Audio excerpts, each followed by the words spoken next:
আমার বাচ্চা leg piece ছাড়া খায় না, কথাটা শুনলেই মন চায় ঠাডায় কানের উপরে একটা লাগাই। বাচ্চাকে মায়ের পেট থেকে লেগ পিস চিনে আসে, তাকে চেনায় আহ্লাদি টাইপের মাগুলা। একটা মুরগির লেগ পিসই বা কয়টা থাকে? বাসায় কি মুরব্বি কেউ নেই? বাচ্চাকে কেন লেগ পিস দিতে হবে? বুদ্ধি হবার পর থেকে দেখে আসছি মুরগির লেগ পিস, মাছের মাথা এগুলো আব্বার পথে দিত আম্মা। কারণ আব্বা সংসারের কর্তা, বাসার মুরব্বি, সম্মানিত ব্যক্তি। আমরা ছোট থেকে জেনে আসছি মুরগির রানটা, মাছের মাথাটা খাবে পরিবারের কর্তা।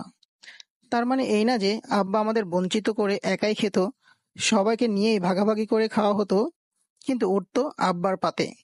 এটা পরিবারের কর্তার সম্মান।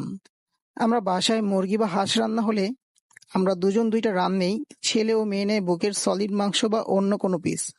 আমি মাছের মাথা খাই না, কিন্তু আমার স্ত্রী বড় টুকরোটা আমার পাতেই দেয়, আর ছেলের সামনে উচ্চারণ করে বলে, বাবা পরিবারের কর্তা, এজন্য ওনার সম্মান